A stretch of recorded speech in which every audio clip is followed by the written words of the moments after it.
Hey, I'm Nate, and today we're going to be doing a review on the WEN ceiling sander. It's variable speed drywall sander. I'm going to talk about pros and cons, what I think about it. Well, let's get going.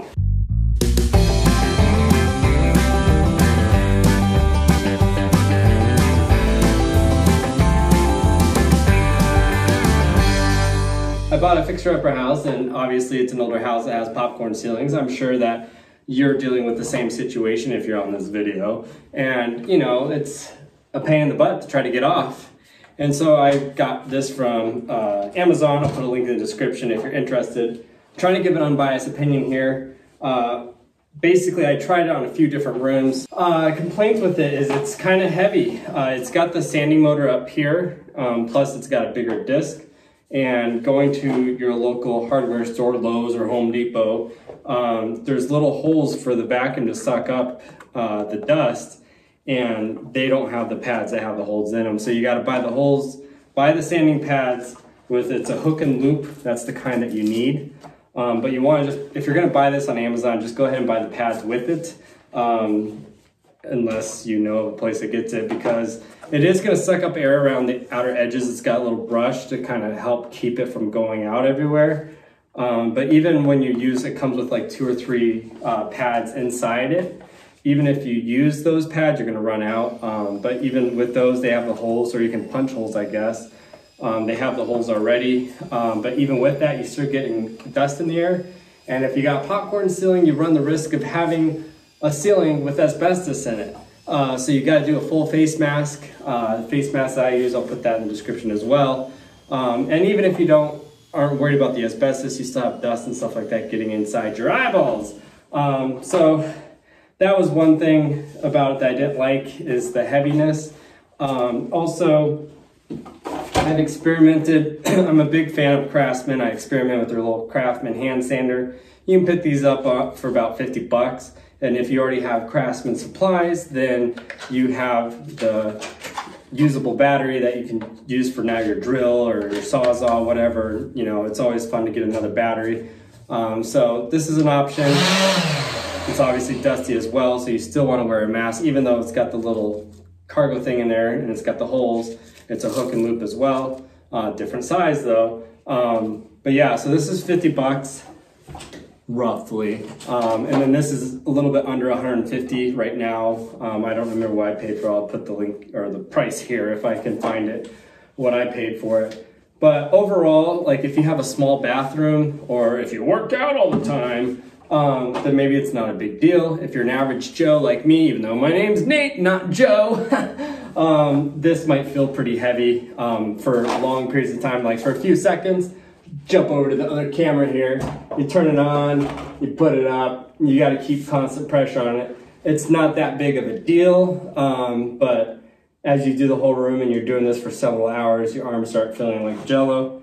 And they have a strap that apparently I must have taken off at some point in time, but the strap hooks on right here to this, and that's good for like, what I was doing is I was running over my chest and I was pushing my hip up to keep pressure on it to give my arms a break, and that kind of keeps the pressure on the ceiling as well. It does have an adjustable strap right here, so you can raise and lower it.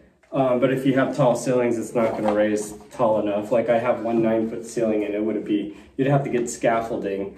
So that's another complaint I would have with it, is it doesn't expand very much, but it's just bulky and it's clunky. Like you have all this right here, and then this is a cheaper, you can tell it's a cheaper motor. Just this alone probably feels like it's heavier than the little Craftsman hand sander. Here's the different types of sanding pads I got from Lowe's, which you can tell none of them have the hook or the holes in them. And another problem with this, or issue, I don't know if you'd call it a problem, but you got a little vacuum hose, so you have to have like a shop vac or something to plug it into. And because it doesn't have the suction on it already, I mean, it blows, but it's not going to go down the pipe. You need to hook it to a vacuum. You don't want to put it into your household vacuum, otherwise you're going to trash that out. So you really need a shop vac or something like that. And that's just more noise and more cables you got to drag around and stuff. And I'm not a fan of it, honestly. But like I said, if you're a perfectionist and you want it to look really good and you're willing to take the time, and maybe you just have one room, or you have all the time in the world and you're doing the whole house, or you know, if you're tight on money and you can't afford to hire someone to just rip it down, then maybe this is an option for you. It's just, don't think it's the magic fix-all, which I thought it was going to be, where like, aha, now, you know, you buy a house that you're going to flip that has popcorn ceiling, and you know, you use that as a negotiation to get the price down, you know, because ew, it's got popcorn ceiling, and aha, I have this, so it's going to be real easy to just knock it down. It's not like that. Also, I'm not sure what this is for, if it's just to keep the hose from kinking, but I would rest my belt loop on that as well. So like, you know, when it's up like that, you just wedge your belt loop right in that and kind of help hold it. It just, you know, over time using it, it gets heavier and heavier. And my helper was using it, and she preferred this as well over that. But yeah, so that's my thought on the WEN Drywall variable speed sander. Would I buy it again?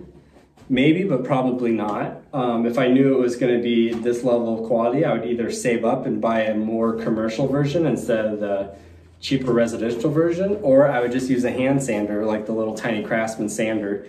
But I suppose if you want your ceiling to look perfect, this might be good. It just takes a lot of time, and you just have to manage your expectations of what you're getting, because even though it's over $100, it's, in the grand scheme of things, it's like $100. So it's not something crazy cool to get excited about that you think it's going to resolve the problems. I would like to try a fancier one.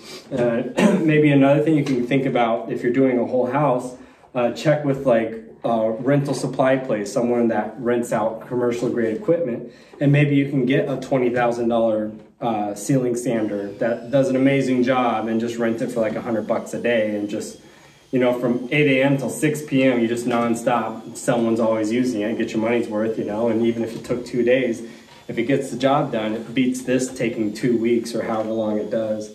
But I'll show you a little bit of footage, and you'll see I did a combination where some of it was the hand sander, some of it was this, and it basically takes away the popcorn layer, but then it changes it. It's not flat baby smooth. I guess if you waited long enough, or you got hard enough sandpaper, or just kept replacing sandpaper, which is another expense you have to think about, it basically turns it to like an orange peel texture, kind of like a wall would be. It's not going to be flat baby smooth, again, unless you really sat on it for a long time. But that's just some thoughts to think about, and hopefully that helps you with your decision making and whether or not you want to buy this. And if you want to see my preferred method of how to remove popcorn ceilings, it's actually not this machine. Go ahead and click here, and I'll show you how I prefer to take popcorn ceiling off. Also, if you want to stick around for more tips and tricks on repairing your house, I plan on getting more rentals and fixing them up to make them rentals and they're house fixers. So maybe I can help you with some of your future problems. Click the subscribe button, and I'll see you in another video.